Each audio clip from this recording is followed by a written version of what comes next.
So, welcome back to Third Age Reforged and to another battle replay, and this has been a long time coming really, because this is one of the larger free-for-all battles that the Womb Raider sent to me a while ago. I think it was like way back in October or something like that, and it will certainly be around February before this actually sees the light of day. So apologies in that regard, but there's been a lot happening since then, and things can certainly slip the net, and also other things do tend to take priority. Standard siege battles do tend to be the real bread and butter of the channel, even though these are very often a little bit more interesting from my perspective. They do tend to get a little bit less in terms of viewership, which is a little bit of a shame, but I do want to show it now because I have managed to work my way through most of my backlog at this point, and it allows me to just gain a little bit more time in that regard as well.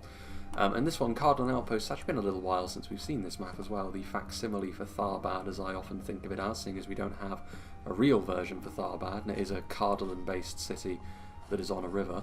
And yeah, so the cityscape itself is going to play a part in this battle, but not the only one. We are going to see the entire battle take place, which is a good thing I think on this side of the river, because as soon as you start introducing these choke points over here, things get a little bit more muddy in terms of what may happen, and it may end up being a little bit one-dimensional. But if we are over here, we've got the hills, we've got the potential for armies to hide in them as well, and obviously the very domineering defensive positions within the city itself as well. But taking those up does mean you run the risk of really painting a very large target on your back. But we will go through all of the teams in sequence, starting off with the Womb Raider himself, who I think is playing as part of a Misty Mountains duo today. Indeed, he is alongside Medexa. Pretty good choice for a faction, I think, in a free-for-all, because they do have more strength than you would imagine, and also certain very useful unit types, such as these heavy goblin crossbows. Crossbows are a very, very nice unit to have in this kind of situation because of their ability to deal damage rather quickly. Just in behind we have more of them as well, so investing a fair amount into them. A couple of units of Snaga skirmishes. They're going to be not quite delivering the same level of punch as the heavy goblin crossbows we've just seen, but they will nonetheless still be a danger, and while they aren't quite the same sort of easy value proposition that they are for attackers in a pure siege, because you have to put them maybe in a little bit more harm's way to get the most out of them in a situation where you're having to deal with stuff on a more open footing. They are still cheap enough to the point where, generally speaking, it's easier to get value with them. Heavy Goblin Infantry is probably one of the examples of Misty Mountains units, which honestly I'm not a huge fan of. They are very, very cheap, so they don't have to get too many kills to actually pay for themselves, but the problem is their stats are very, very low. Most other units of the same type will be able to defeat them in melee fairly handily. They do make a decent addition to a very numbers-heavy push from the Misty Mountains, or a numbers-heavy defensive front line, but they do need that support. If they're isolated 1v1 against a unit, then they are going to encounter some problems, I think. Fortunately for the Misty Mountains, they do have access to another useful mainline combatant unit with a shield, and that's going to be the Heavy Goblin Spears, adding that little bit of armour piercing that they bring to the table against their foes. And it's inevitable really in this kind of matchup where you're facing off against three other teams of two. There's going to be some armour of some level elsewhere on the field, so it's going to find its use. And of course their anti-cavalry, which in a free-for-all cavalry will come into play a little bit more, I would imagine. More on that with the Misty Mountains in just a moment. The Mountaineer at Coast represent the upper end unit of line infantry that the Misty Mountains can bring to bear. Around the same sort of level as the Uruk-hai infantry. I think their shield value is slightly lower, and overall I do think the Uruk-hai infantry are very slightly better. Very, very slight differences, I think. And even then, that may not be the case. It's kind of hard to remember. It's been a long time since I actually looked at and remembered all the stats by heart.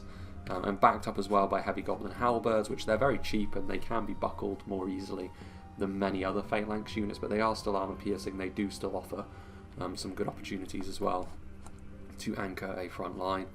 Warg Riders are over here. Standard Warg Riders are good for dealing with other cavalry units of a similar tier anyway. Wargs are all multiple HP, which does mean they are spared the fate of most single HP cavalry, even though without that hit point their defensive values are woeful. But as long as they're part of a cavalry mob, they can definitely be very, very useful against other cavalry forces. Snow Trolls are very, very quick. They lack the durability of some of their other troll brethren, but considering manoeuvring is a big part of a free-for-all, they could find themselves being very, very useful indeed. The Bolgs champions are here, one of those units of very high-end wargs which we see in Mordor and the like. The differences with the Bolgs champions, they do come armed with a lance, so they have a slightly more aggressive versus infantry focus perhaps than other such units as the Melkor's Chosen, but still. Then we've got a couple of units of Mountain Orc Berserkers. Locked morale as they are, this does somewhat mitigate the Misty Mountains' very real weakness to morale shocks on the front line. We'll see how that plays into things. We've also got some White Uruk Fearmongers, which are of course the much higher end variant on the Heavy Goblin Halberdiers that we've already seen.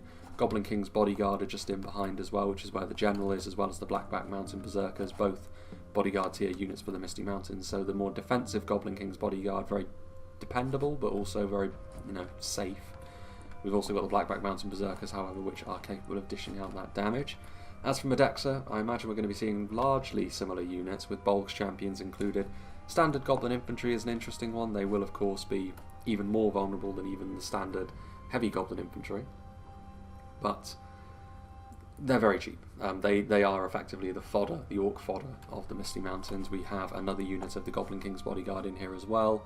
Some Heavy Goblin Archers is an interesting one. I mean, they may need to get involved in a skirmish fight. It may not be as elongated as we often see in standard siege battles, but even so, Heavy Goblin Archers will be doing their part to try and at least contest that for the Misty Mountains. Heavy Goblin Spears and Halberds, more of the classic Misty Mountains front line. This, you can see, it's very numerous in spite of the fact there's relatively few units, individual units anyway, that are actually there. Another unit of Heavy Goblin Archers, Snow Trolls, a couple of units of Cave Trolls is interesting. This will be potentially really useful if the Misty Mountains need to, on their own, wrest control of the settlement away from another team, because of their ability to punch through lines.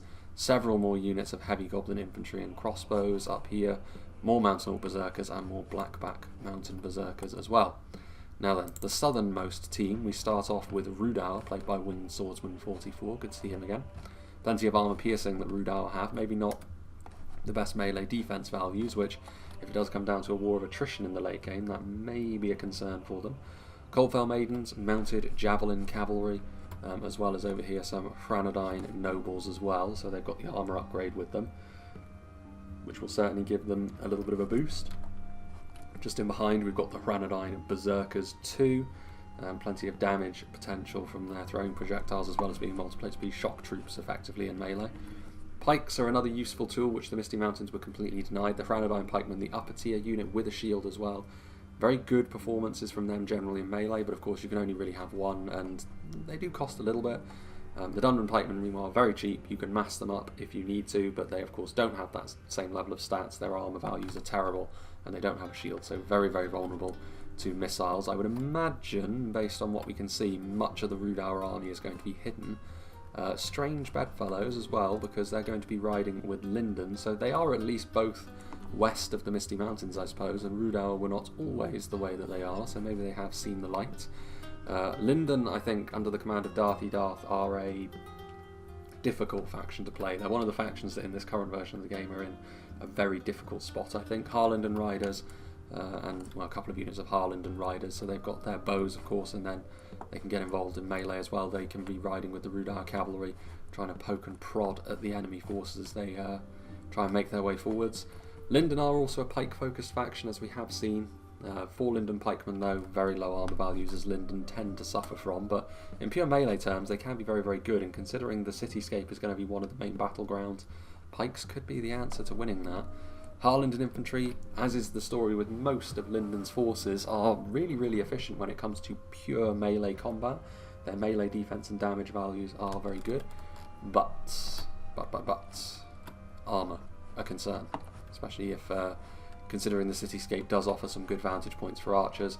Javelins are another thing Lindon can do, so a pike and shot kind of approach that they can adopt. We've got some 4 Lindon Marines, 2 units of 4 Lindon Marines here with spears, javelins and the like. We also have a couple of units of Mithlond Marines as well, and they are line infantry in melee, so they can definitely give a little bit of support to the standard Lindon units as they try to contest the settlement. Speaking of which, 4 Lindon archers are already in here, as well as some of the heavier units, the Noldorin Guard. So obviously they do have a few heavily armoured units, Lindon, but not too many. And there they are. And we've got some Mithlond Lancers here also. or sort of Ulmo is kind of a rarity at this point. I mean, to be fair, we don't see Lindon all that often anyway because of, again, you can't argue with the fact that you don't see Lindon an awful lot because they're difficult to play. They don't have that durability, but Mithlond Lancers with their ability to throw javelins and then be very nasty off a charge, and then the whole sort of Ulmo, very devastating Lance Knights. So, the leftmost team, headed up by Erebor, Kiri, is going to be playing as Erebor here, going to be contesting the settlement with Lindon, which is an interesting matchup this. Stuff like the Ironfoot Halberds will be not all that useful against Lindon, other than their ability to at least try and fend off some of the more up-close and personal Lindon units, but again, Lindon's pikes are going to be a bit of a problem there, but the beauty of a free-for-all is that you can readjust and redistribute your units as you need to, so those 3 units of Halberdiers will be far better placed going after the Misty Mountains, or perhaps another faction on the field. Ironfoot Spears, a dense formation of them, they're going to be capable of taking a real beating. We'll see if that is enough. I don't know about this choice personally.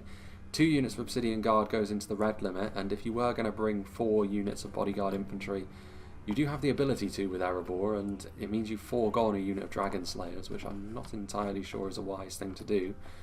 But still, 4 Bodyguard units, maybe taking shelter within the cityscape with a high quality army like this is kind of necessary to get the most out of them. Several units of standard Ironfoot Warriors, sans the armour upgrade, and they're going to be trying their best to contest the front line. Got some Dwarven Miners and a Catapult as well, which they're well tooled if the battlefield is small, if they can make the battlefield small within the settlement, but if they do end up getting focused down, they won't have the numbers to sustain themselves for too long in the fight. Another Erebor army as well, under the command of Darth Foggy. Ironfoot Wargoat Chariots, probably my least favourite unit of chariots in the game because they are the least numerous. Individually they're technically the most durable, but with chariots it's really a case of when they get bogged down they're going to take an awful lot of damage and they're going to fall by the wayside really very, very quickly, which is kind of unfortunate, but yeah, Ironfoot Wargoat Chariots are going to be doing their best to keep their momentum rolling. We have got some Highborns of Erebor just in behind them, as we have already seen. Erebor Legionaries are the higher end variant that you have access to instead of the Ironfoot Warriors. You spend more on them, though they will give you significantly more as well if your army is tooled properly. A couple more units of Halberdiers. Axeguard of Erebor offering more armour-piercing punch, though I have to say there's not a huge amount of armour. I mean, Misty Mountains, yes, but so far Erebor themselves are far and away the most armour-reliant faction in the game. Another unit of Sons of Durin, another unit of Obsidian Guard. We do have some Ironfoot crossbows as well, which I think the other Erebor army did forego these. And then we also have another catapult as well, so plenty of artillery. The artillery could do a lot of heavy lifting for them in the settlement itself, but we'll see. Then moving on, we have Ingamar and his ally Y2K, again playing very high-end factions indeed, an alliance of Khazad-Dum and Numenor. Warriors of Khazad-Dum and Sentries of Khazad-Dum are relatively plain as far as Dwarven units go, but yeah, they'll do a decent job, I think, on the front line, a decent enough job anyway. Orc Hunters of Khazad-Dum offering that support, and Khazad-Dum reclaims as well in the very last battle, of course. We did make mention, and we saw indeed the fact that Khazad-Dum do have some pretty nasty skirmishes at their disposal when it comes to close range. Plenty of 4th Legion Shield Guard and Sons of the Fallen as well, bulking up on the front line, and they're going to be trying to hold the enemy off. We've of course got the Iron Watch and Miramir as well, which this is a reason perhaps why the other factions don't want to be making the battle all about the settlement, because in that kind of environment the Iron Watch will be absolutely devastating. On the open field, they're still not going to be the easiest unit in the world to try and deal with, but less devastating at least. You deny them some of their effectiveness. Guards of Khazad-Dum, Hammers of Gundabad, plenty of armour piercing here, 2nd Legion Axe Guard as well, so it's an expensive army. They haven't dipped into their high quality as much as Erebor, but I think they've got a more well-rounded army here that Ingamar has forged. And then we have Y2K playing as Numenor, of course. Seafarers of Nindamos offering some javelin support. The Numenorian steel bows, of course, have got that armour piercing as well, though they have to pick their targets wisely lest they waste that limited ammo supply that they have. A couple of units of Numenorian Cohort 2. We've got a unit of Naaru Royal Guard. Heavy archers indeed, although surrounded by crossbows as they are, they may not have the opportunity to skirmish too much as they would like. That's where they tend to really earn their bread, but not on this occasion. They're not going to have that luxury.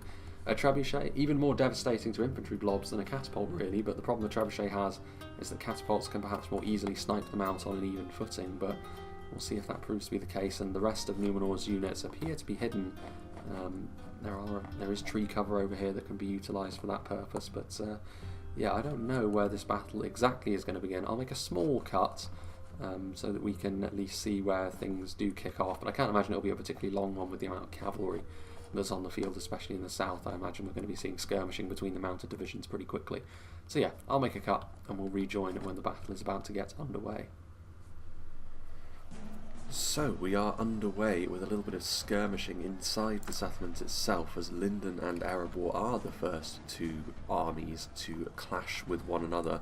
And it looks as though following that up we're going to have a rather large engagement as well on the outside of the settlement between the Misty Mountains and Rhudaur. The 4 Lindon archers indeed already shooting in, giving Rhudaur a little bit of a head start perhaps, with some damage being done to the very sizable goblin host there. And there's also the small matter of Lindon's cavalry, so I do think that Lindon and Rhudaur find themselves in a pretty decent position, although I will say that Rhudaur, if they do have to suffer the full brunt of the Misty Mountains army, which does look as though that may be what's going on, they might struggle a little bit, but the Mithlond Lancers coming in here electing to charge directly rather than use any of their javelins to start with, and a decent little charge there as well into the Mountainuric host, but they need to move on pretty quickly if they don't want to be on the receiving end of a beating from the Bolg's champions.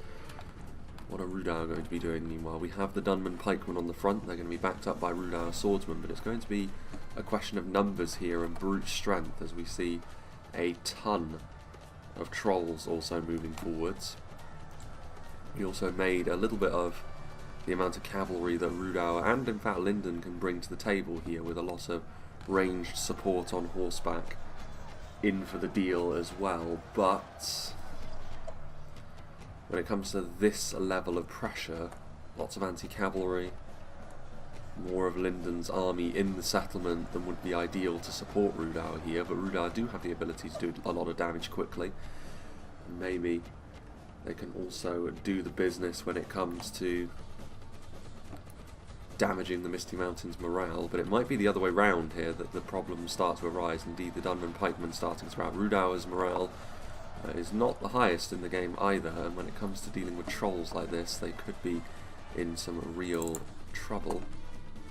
Well, 4 Lindon archers, you can see there has been a little bit of damage done from afar, and it is the halberdiers, a little bit of artillery action going on there as well, but for the time being, just a single unit of Ironfoot spears being sent forward by one of the Erebor armies, and that's easily enough, or easy enough to deal with for Lindon. Meanwhile, we're going to see a bit more of a high quality clash outside of the walls from this angle of the settlement. The crossbows already doing their thing.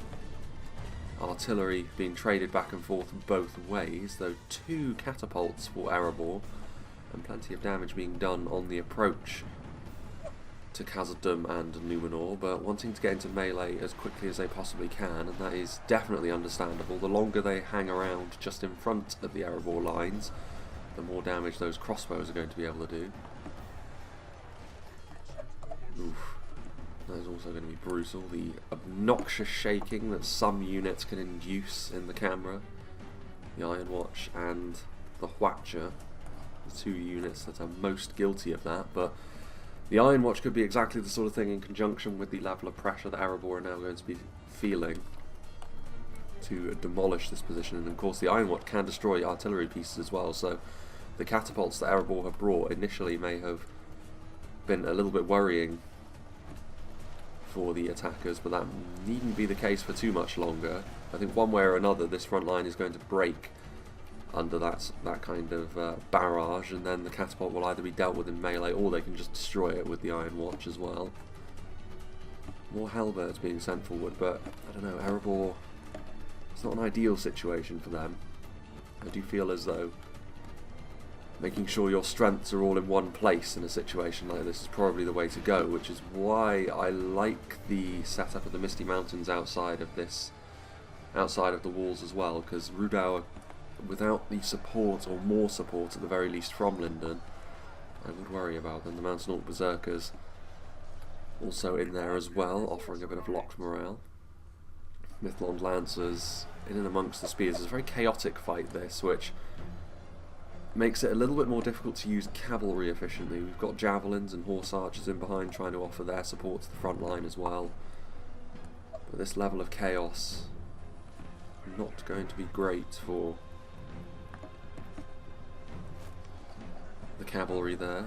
Blackwold lurching forward on the front line as well. Snaga skirmishers were in position, but this is a little bit of a breakthrough from the Blackwolds. They can take advantage of that going further on into the battle, mountain or at coast on the way forwards as well. It's a big mass of units which is pushing forward. There's Witch Realm and Slavers as well, so it's not as if Rhudaur has had nothing of importance on this front line. They have used pretty much their whole army to try and make something happen here.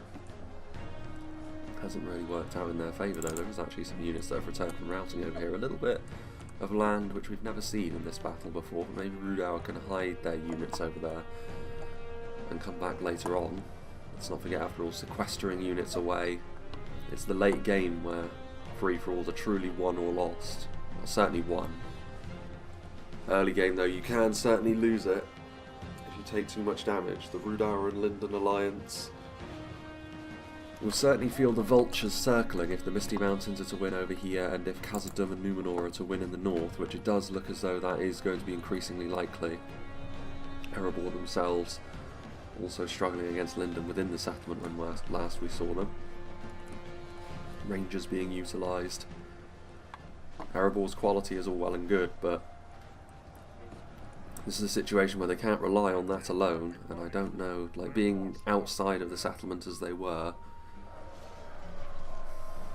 wasn't the worst situation for Numenor and Khazad-Dum to attack into. Erebor may have been better off trying to fully bank up over here. They've got all of their bodyguard units pretty much over here, but the Iron Watch starting to go about their business. Well, the Lindon general is the first one to fall, which I find to be fairly interesting. On horseback, as the bearded elf was. One unit of Dwarven miners. Again, sending forward units which you know are not going to make any impression on their own is never really a useful thing, and Erebor have done it more than once in the settlement here. Lindon have just been happily accepting the kills being sent their way. It's not quite so cut and dry in a free-for-all, I suppose, given the fact that any losses you do inflict on Lindon may very well end up having a fairly noticeable impact, but I don't know. Heavy Goblin Spears, one of the rare examples where a bit of armour piercing actually is going to be of no assistance whatsoever, although the kind of units Lindon have actually sent out here are not all that great. One unit of Lindon infantry, 4 Lindon archers, maybe some sort of token effort to try and send some reinforcements to his ally. It's not going to be enough though. I mean, it's also far, far too late to do anything to salvage what happened to Rhudaur out here. Something for the Misty Mountains to consider though is the fact that they have had to commit a lot of their own forces over here, and it's certainly not the sort of thing that they've been able to achieve for free. Lindon riders coming back, and there's still the small matter of stragglers to deal with, but as I was saying, Misty Mountains have had losses inflicted upon them for that. I believe that must have been the Rhudaur general. I'm very surprised if it was one of the Misty Mountains ones. Bolg champions on the way back. Units that another unit of archers that are out of ammunition in this engagement, this time from the Misty Mountains, just to buy a little bit of time before reinforcements can come back and they can deal with this very minor Lindon counter push. In the course of battle. And there are still many ways in which this battle can take. I would worry most for Erebor, because they're getting hammered on the outside of the settlement. In fact, well, it's not a case of hammered, really. It's a case of it's happened already. They are gone. And I think Lindon's position within the settlement is a little bit more well established, so even though their ally also suffered a grisly end, they can at least get themselves into a nicer position.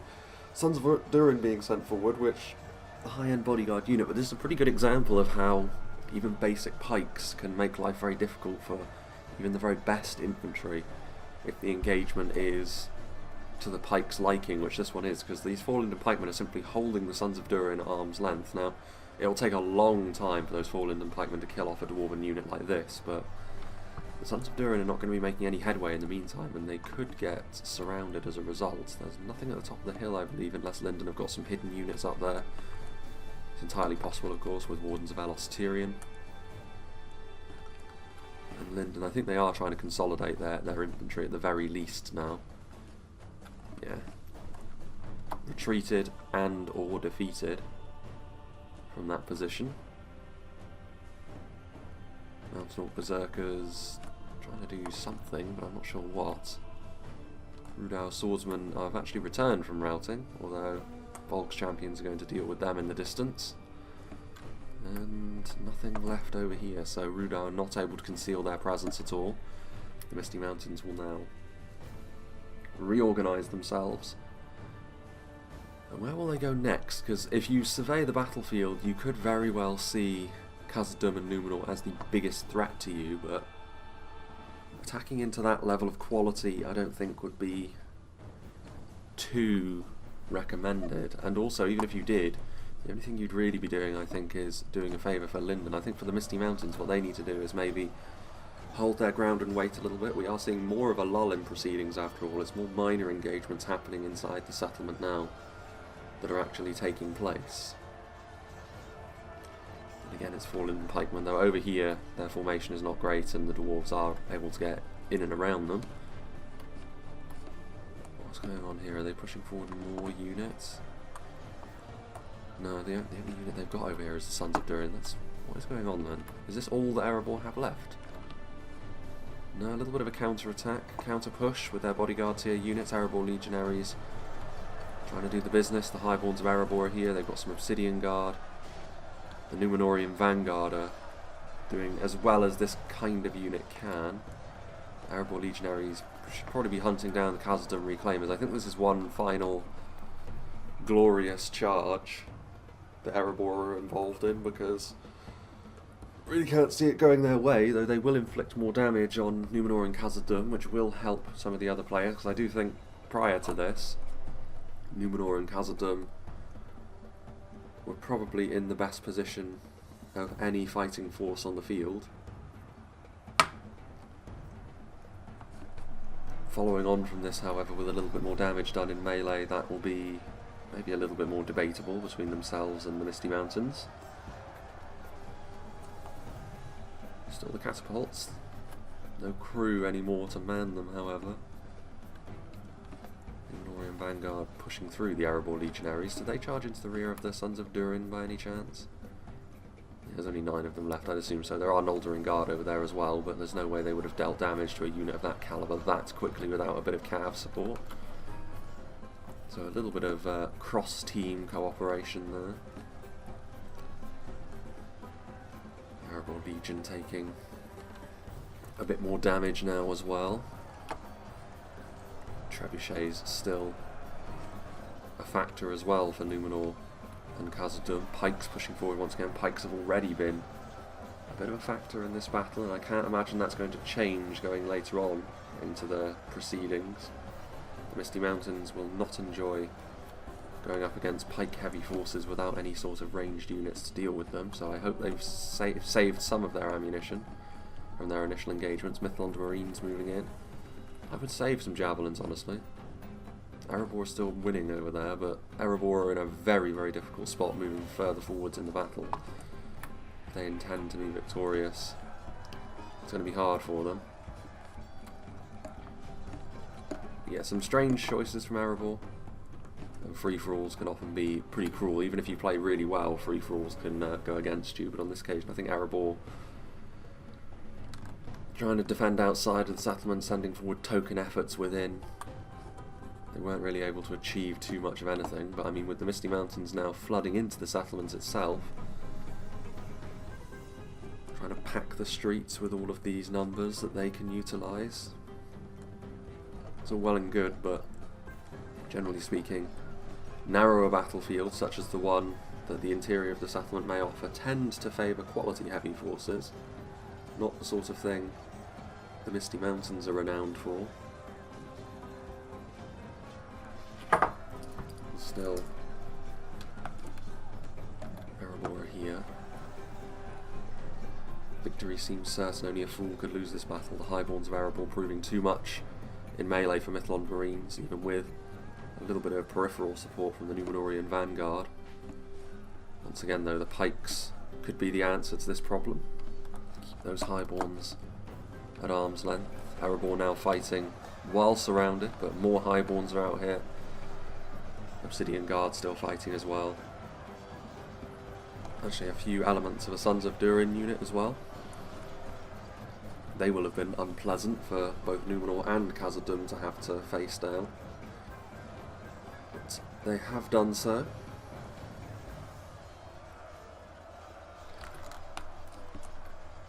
Orc Hunters of Khazad-Dum firing into the settlement as well. Trying to offer a little bit of assistance.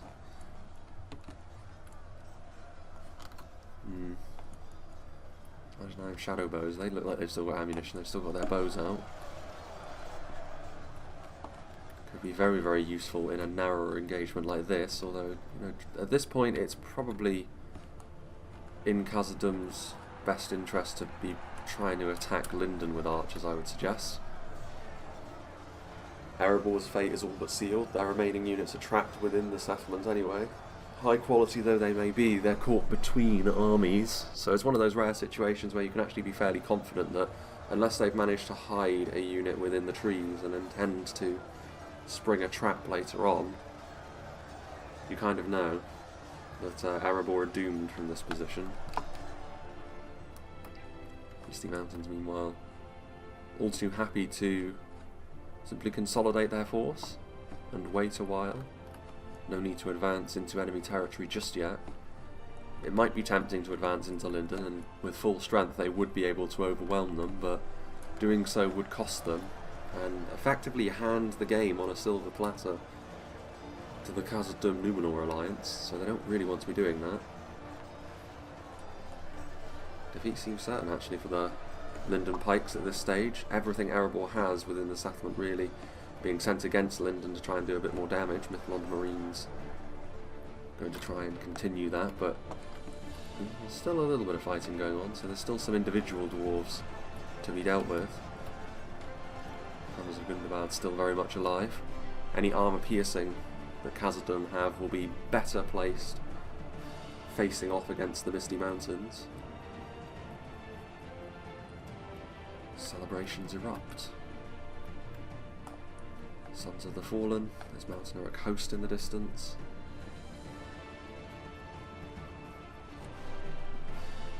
Surely this is it now for Erebor. Misty Mountains setting up their crossbows up on the quote-unquote walls of the settlement. Oof. And they know, of course, that whatever they hit in this engagement is going to be well worthwhile going after. They'll hit Erebor or Lindon.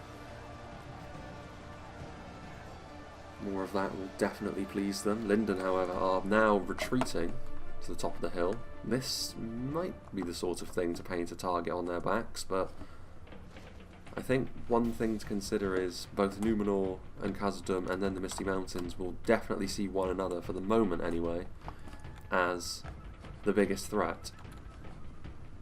Heavy Goblin crossbows are tired. Balagair archers getting up onto the walls. Crossbows won't be wanting to use their ammunition on them, so they're going to have to try and get out of view. Misty Mountains going this way as well. Lindon gone. Erebor, technically speaking, still alive in this fight. And they will kill off these Mithlond Marines, so they may at the very least have the ability to offer a little bit of support to someone. I guess the only team so far to have not injured them in some way would be the Misty Mountains. Will we see Erebor, of all people, back the goblins? An emotional decision it would be, but maybe understandable. Balagair archers firing away, or was that an admission of defeat? Is that the end? Yeah. Okay. Erebor throwing in the towel, which I guess is fair enough. I mean, they would have been able to kill off some forces from Lindon. They would have been able to do a little bit of damage to someone with some highborns, but ultimately they wouldn't have won. So the overall victor of the fight isn't going to be affected too much by an early admission there. We still have around half the battle to go. One team gone. And despite the fact they did claim the higher ground earlier on in the battle, they had to retreat from that because they didn't want to use their crossbows on such foes. And now the Balagire archers are up here and they're going to be able to get some decent value. Misty Mountains, numerous faction, plenty of kills to be had. Goblin infantry stood in the way of some seafarers. The retreating Erebor general defeated, so technically speaking both of them killed on the field. Goblin infantry fighting as they will. These heavy goblin crossbows really do need to get out of here, because the Ardenheim shadow bows are looking to go after them. What's going on here? Oof, trebuchet. Side-swiping the Misty Mountains as they prepare to stack up and advance up the hill onto Lindon. So the Misty Mountains trying to move a lot of their forces over here, Mountainaut Berserkers. I think this is wise from the Misty Mountains to go over here because it brings the part of the battlefield where Lindon are present back into consideration. They can't just hide in the corner and watch as Numenor and Misty go at one another. Victory seems certain, only a fool could lose this battle. Another vicious volley there. Ardenheim Shadowbows and Balagire Archers. I don't think the Misty Mountains will mind this too much. Ammunition being used on already routing Goblin infantry, especially ammunition as valuable as that from the Ardenheim Shadowbows. Not the sort of thing that can be easily replaced after all. Orc Hunters of Khazad-Dum. Numenorian Vanguard on the way forth.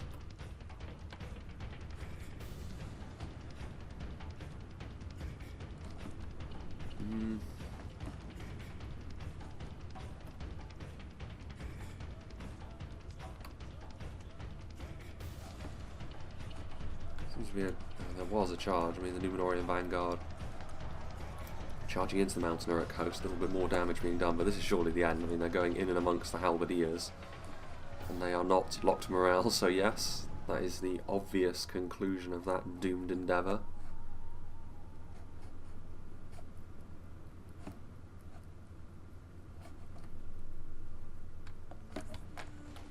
Orc Hunters. Ooh. Rotting meat being used, apparently rotting meat enough to cause a sizable dent in solid stone. But yeah, I don't really know what the trebuchet is doing here. I mean, they must know that they are never going to be able to hit anything from this angle, and rotting meat would be useful against the Misty Mountains. That morale shaking capability, the Misty Mountains by far of all of the forces that are on the field right now, the ones most likely to rout, but clearly an understanding has been reached between Lindon and the Misty Mountains. The quality on display, as well as the size of the victory they had against Erebor, has convinced two teams to come together in joint cooperation.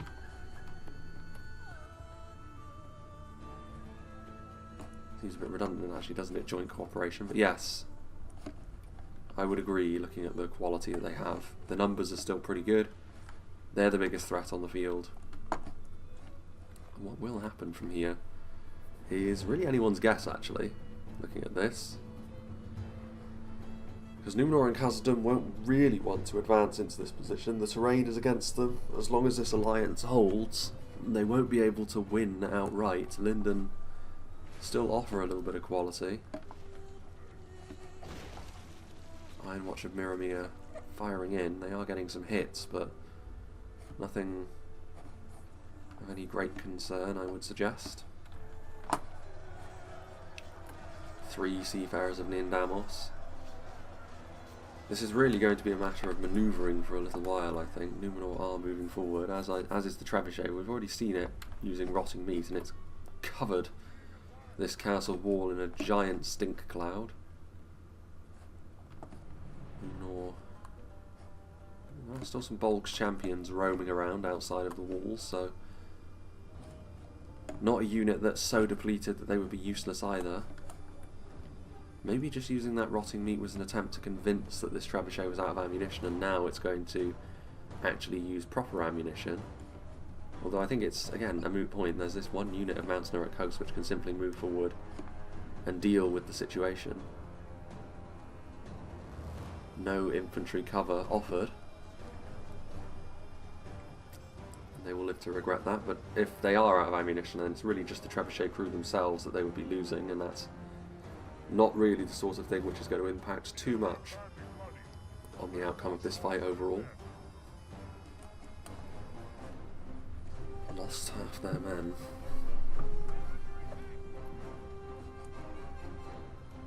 Heavy Goblin crossbows are wavering. I mean, let's not forget they're probably wavering because they're on their own in front of what is technically, in the game's eyes, an enemy force. And that rotting meat might be enough. Yeah, and they're trying to move as a result. The rotting meat is going to be no problem at all for Lindon. Direct hits can cause damage, but individual kills only. They do have the Orc Hunters now offering a little bit of a barrier for the trebuchet crew as well. But again, this is kind of a nothing engagement. I imagine when the dominoes start falling in this fight, things are going to happen very quickly. I think you can see Heavy Goblin crossbows are firing at something. What are they firing at? Whatever it is, I don't think they should be firing at it. Crossbow bolts are one of the Misty Mountain's best tools to use later on. They've still got some good quality. Lindon have got the best position. Numenor and Khazad-Dum find themselves winning the battle for the time being, though winning the battle going into the mid-game is more often than not in a free-for-all actually a bad thing, as it turns out. Because as really we see here, it makes everyone else on the battlefield see you as the primary target, and that's the reason why we have this clear truce between Lindon and the Misty Mountains for now.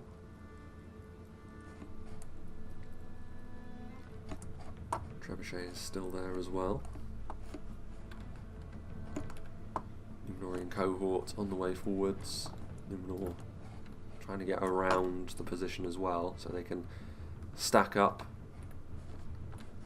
Moving into this crossroads, I mean, whoever moves in here first is basically putting themselves under an enormous amount of pressure. I would say for Numenor and Khazad-Dum there is a way that you can handle this in a clever manner. You can attack forwards and effectively allow yourself to lose a fair amount of strength, and then the Misty Mountains and Lindon will turn on one another, it's inevitable. And from then you can effectively allow them to damage one another, and then you can come back in and sweep up the game late on. That would probably be the best way to go about business.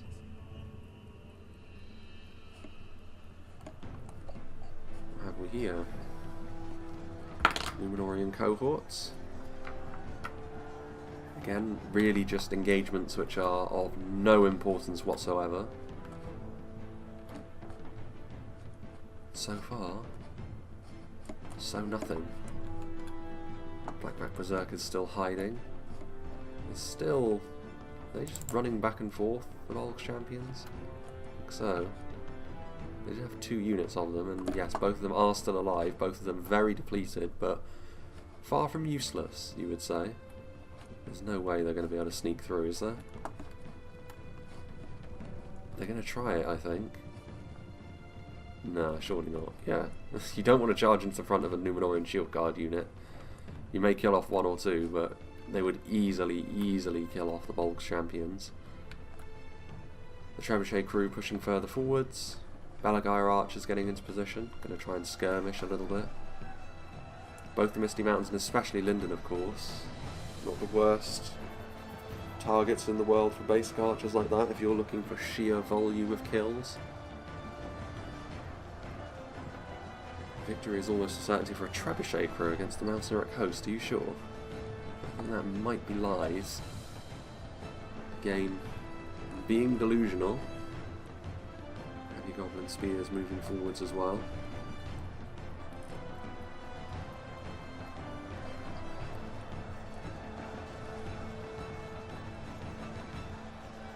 Heavy Goblin spears will help turn this fight around once again.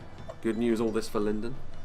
Any damages being incurred from their truce being taken on by the Orcs of the Misty Mountains so far. Further back, the Volks champions have managed to go in through the side entrance, going after the Balagire archers, certainly a softer target than the ones we've seen engaged so far. Some Misty Mountains units routing. More Khazad-Dum units moving forward. The Volks champions do manage to narrowly escape following their hit and run. Our Royal Guard are still there. I mean, having a look over here, Khazad-Dum are the ones that are clearly keeping some of their strength back for the late game, which is understandable. Numenor are the ones taking on more of the risk here. Some of the low-end Khazad-Dum units are in melee, but Numenor, I would imagine, will be the ones to move in first. I mean, the pace of the battle will pick up soon, you would suggest. It's a fairly long battle for a free-for-all, but not absolutely vast. So we should be seeing someone roll the dice at some point soon. Still just a bunch of moving around between themselves. Having a look at what Numenor have got left. Khazad-Dum appear to have more left just in general anyway. Some sentries of Khazad-Dum being added. Heavy Goblin spears routing as a result of that. So, I mean, the crossroad position, it's kind of a position that no one wants to occupy anyway, but the small battle that was taking place there has been won by the dwarves.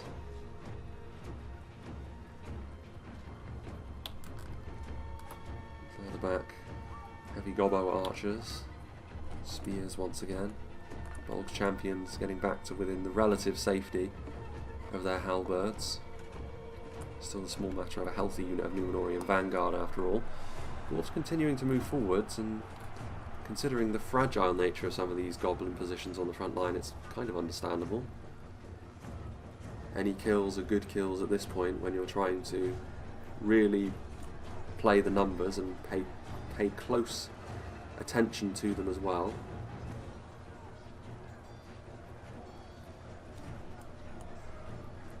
Warriors of Khazad-Dum. Shaken now though. Healthier unit of heavy goblin spears represent a bigger threat, and support is a little bit further away. Units perhaps feeling a little bit uncomfortable that they're slightly isolated. We are rapidly approaching the final 10,000 frames, and Erebor may have been dealt with fairly early, but ever since we've been waiting for the battle to spark back into life, really. Balagire archers, Numenor offering really a token effort of support. I can definitely understand why Khazad-Dum and Numenor are playing the battle in this way. They have to be very, very careful, but like I said, I do think actually committing forward and knowing to a certain extent you're going to lose, you could force Lindon's hand a little bit by sending forward a decent enough force against the Misty Mountains that either Lindon have to reinforce them or the Misty Mountains have to use their full strength to beat you, but keep things in reserve for later so that you can try and win the battle in that way. For Lindon archers trying to offer, I mean, that is the definition of token support from Lindon. They clearly don't want to save the Misty Mountains, but they also don't want Numenor and Khazad-Dum to get a real head start. So they were going to send forward a unit of 4 Lindon archers to surround the Balagire, and the morale was shaky. The Volks champions do get the job done though, so a large amount of Numenorians routing there, and the dwarves also doing the same. It was an outcome which was fairly predictable, I would suggest. The dwarves coming forward with a little bit more now. Is this going to be it? I bet what the dwarves of Numenor were saying was, how about we all just go for a big like mosh pit of a fight in this crossroads. I imagine that's probably what was happening in the chat. And wisely, you would have to say, the Misty Mountains and Lindon would definitely be saying, of course not. We're not going to be doing that. That's crazy. Shield Guard. Vanguard on the way forwards as well. All kinds of Khazad-Dum are routing. Bolg's champions.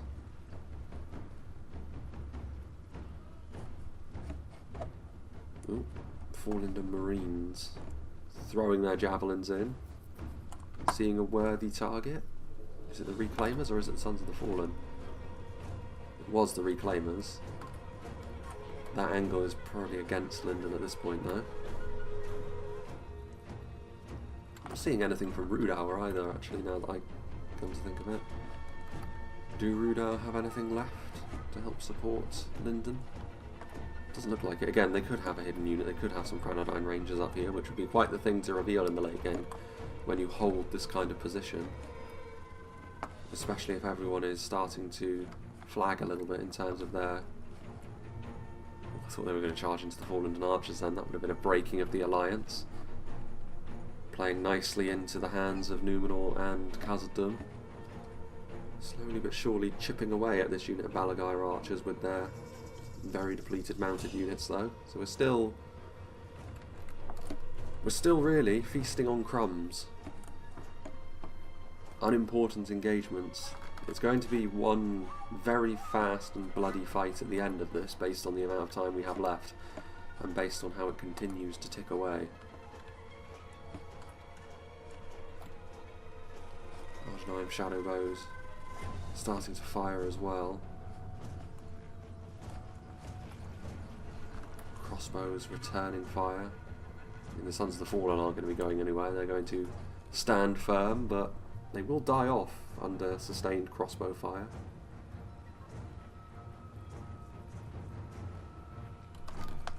And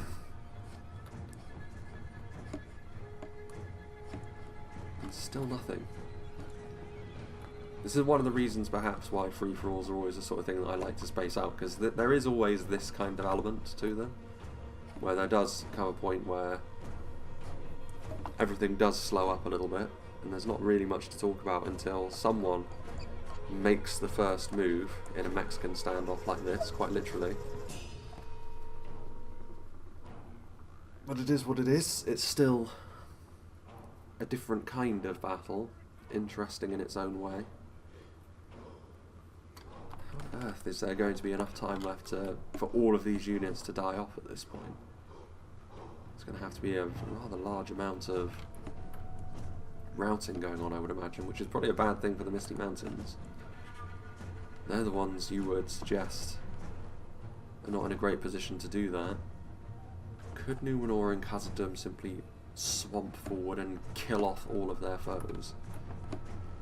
Commit everything they have, plenty of quality, not allowing the Misty Mountains to use their crossbows as efficiently as they would like. Taking advantage of Lindon's more lightweight nature.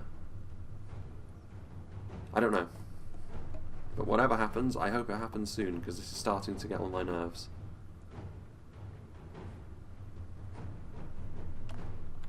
Steel bows and shield guard. I mean, the fact they still have a bit of range support as well is very useful for the Numenor Khazad-Dum cause. Maybe the damage that the Rhudaur throwing projectiles were able to do early on to the Misty Mountains has also had its impacts. Misty Mountains a little bit more forlorn perhaps than their opponents. There's no way they're going to take the bait here. I mean, even if they do, they're just going to rout immediately in melee, so this is more manpower down the drain.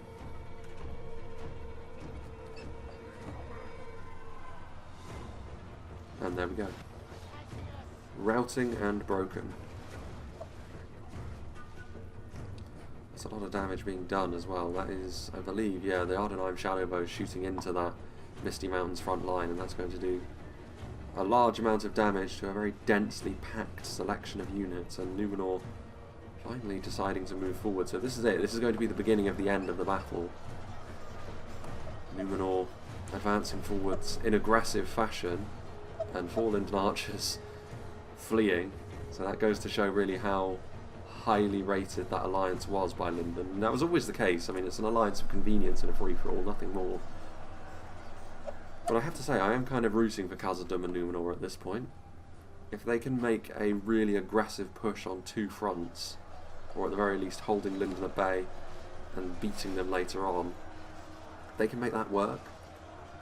It's a sign of A, how efficiently they were able to deal with Erebor earlier on, and B, it's a victory for being aggressive and taking the front foot and not being reactive.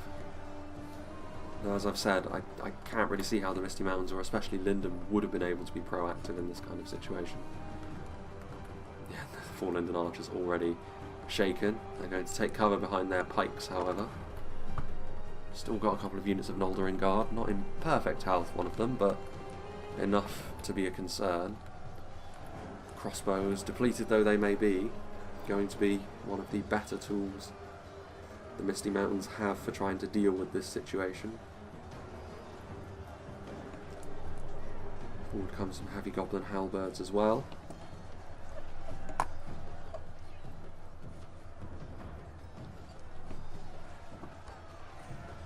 Numenorian Vanguard.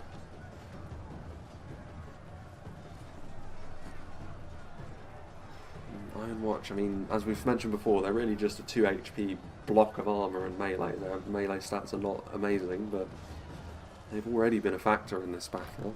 A useful one as well.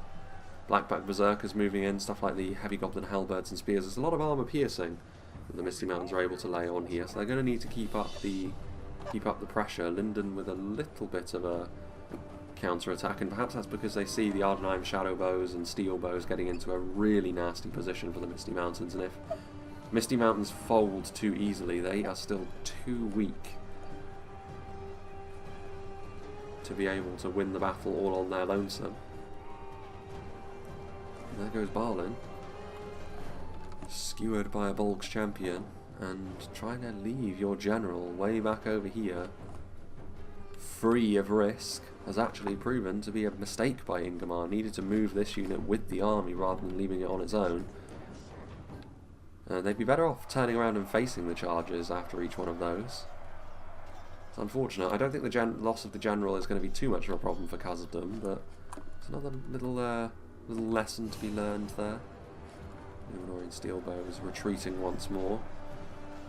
The dwarves doing their thing on the front line. Javelins still being utilised.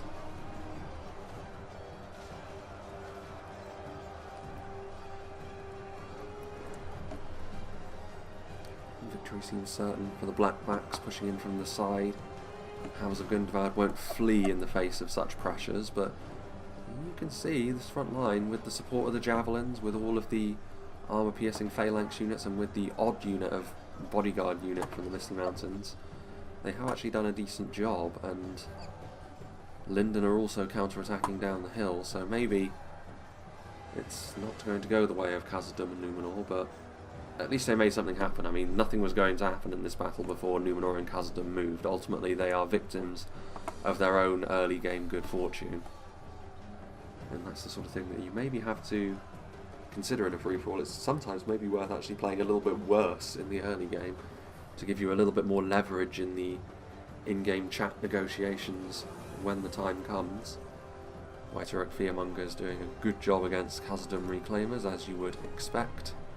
Real question is, if Khazad-Dum and Numenor do end up folding with heavy goblin spears wrapping around the front line now, not a good sign for them. Morale is pretty high, generally speaking, for Numenor and Khazad-Dum, but not infinite, as you can see with the Numenorian infantry being shaken.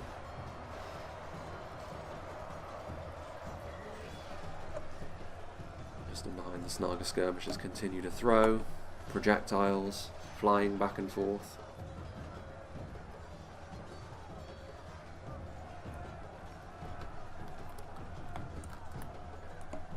Heavy goblin crossbows continuing to fire away. Norian steel bows as well, going after the Noldorin Guard as they retreat back up the hill.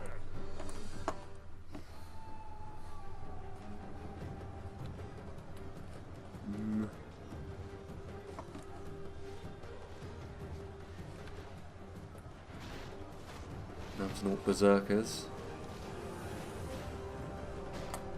Starting to see a little bit more of a confrontation now between Lindon and the Misty Mountains. I think this is probably intentional.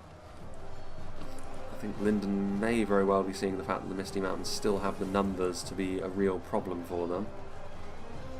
And I mean, we only have around 3,000 frames left, so the battle needs to reach its conclusion fairly fast. There's still Numenorian units fighting for the top of the hill, and they are actually winning as well. Lindon slipping the net, really. The Noldorin Guard, wherever they go, is where Lindon are at their strongest, and they've just been absolutely demolished, as really is thanks to the Numenorian steel bows more than anything else. Not great, that, from Lindon. Maybe choosing the wrong time to counter-attack down the hill. They could have left, or they could have stayed in more defensive shape for a little bit longer, I think, and just humoured the Numenorian Khazad-Dum advance, but turning aggressive as they did has actually proven to be a bit of a disaster on their part. All of a sudden the Misty Mountains looking pretty good in this situation. The support of those crossbows and javelins, and Lindon now as well. I mean, Lindon and Numenor should probably cease fighting one another at the top of the hill now that the Misty Mountains have claimed the advantage. Javelins being flung in by the Mithlon Marines in an effort to reverse this newfound reality.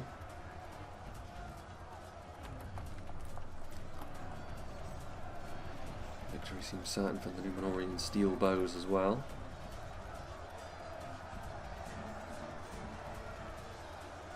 Actually going through the back of the Numenorians as well, which is more likely to cause them to rout, if anything. A lot of these are skirmishes that are out of ammunition, though. They are still going to be fairly reliant on stuff like the Blackbacks and any Goblin King's bodyguard they still have left alive, which is not all that many to actually do the damage in melee.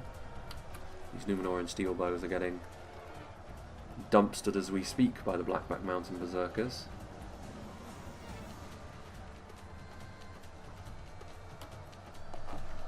And that will be that. Mithlon Marines, victory seems certain. Only a fool could lose this battle.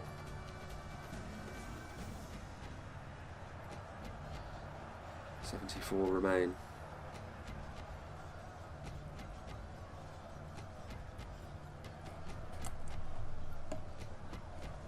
A further charge.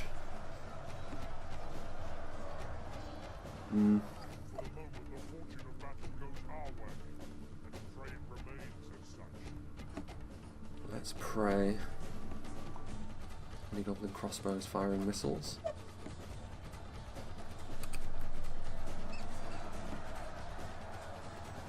Victory almost a certainty for the Erebor Guard. I mean, wading through a sea of low-end units as they are, alongside the Ardenheim Shadow Bows. There's that crazy death animation, T-posing into the floor.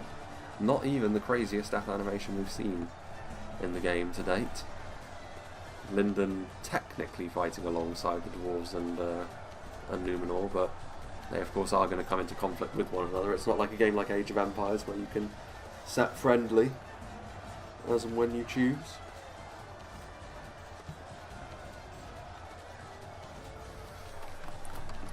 Forward come heavy Goblin halberds, and the 4 Lindon Marines do end up routing and broken.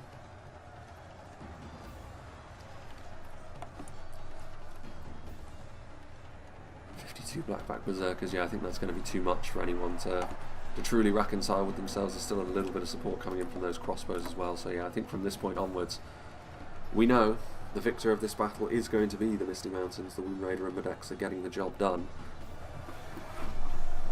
And in the end, I think maybe Lindon were, because I did wonder that, like, as much as Numenor and Khazad-Dum were in the lead in the mid game because they had the numbers and the quality, not by too much. Like, the Misty Mountains were not too far behind them. They had the numbers, crossbows, they had a little bit of high quality as well, plenty of armor piercing, so I think maybe they took advantage of securing that alliance with Lindon and forcing the Dwarves and Khazad-Dum to be the proactive ones, and from then on the battle fell as they saw fit, really. So they engineered the situation, and as a result, that's the main factor in determining whether or not you're a worthy victor or not, and that certainly is the case here, you would say, for Misty. Bit of a slow burn of a battle throughout most of it, that one was, but still. Something a little bit different. We haven't seen one of these in a little while, after all.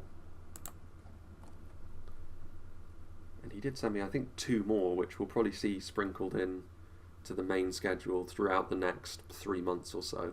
We'll probably see a couple more battles that are akin to this, one of which is on the Ardenheim outpost, which he did want me to do, actually. I think that was the pick of the bunch, but that one's so long, and I couldn't face doing it, honestly. Like, it's... Whenever you see a free-for-all battle that's so long like that, you know there's going to be really big lulls in the action. I will try and get to it when, you know, my will is a little bit stronger, but yeah, that's the reason why this one is first. This one was also chronologically the first one he sent to me, so it makes sense to at least start with this one. But for the reasons I mentioned, yeah, Misty Mountains, worthy victors. As far as the other teams go, I think Rhudaur and Lindon, they actually both fought reasonably well. Lindon against Erebor in the settlement doing well. Rhudaur, in spite of the fact they were constantly losing to the Misty Mountains, they at least did a fair amount of damage, and it was a very hard situation for Rhudaur to deal with. They needed to consolidate more. You know, they were far too separate from one another. Lindon were facing off against one team, Rhudaur against another. That's always a recipe for disaster in a free-for-all like this. If they hadn't done that, if Rhudaur had maybe retreated instead of advanced towards the Misty Mountains, things could have been very, very different.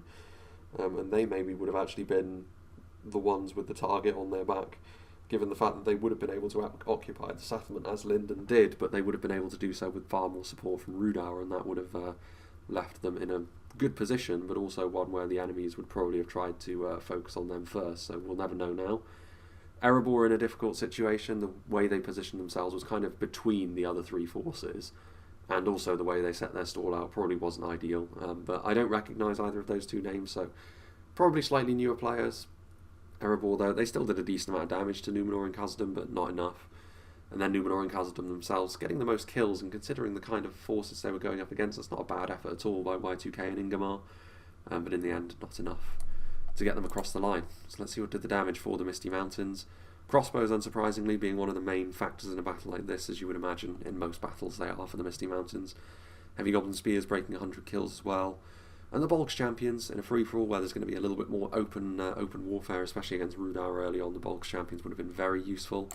Black Berserkers were the thing which in the late game made the Misty Mountains basically untouchable as the game's victors.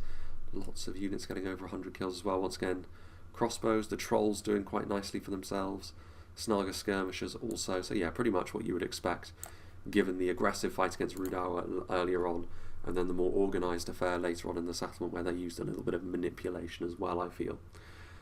So yeah, big thank you to the Womb Raider for sending this one in. It's been a little while, but I've managed to get to it in the end, so I hope that you're okay with it taking this long, because again, this kind of battle, it does tend to get less views, which is kind of strange, because if you saw this map on in any other situation, like in a regular situation, it would not, but I guess a free-for-all is just the sort of thing which is a little bit less popular to watch, which is an interesting thing, but I do still want to show them off every now and then, hence why I'm recording this one now. Like I said, a couple more to appear in the next 3 or 4 months, I would say.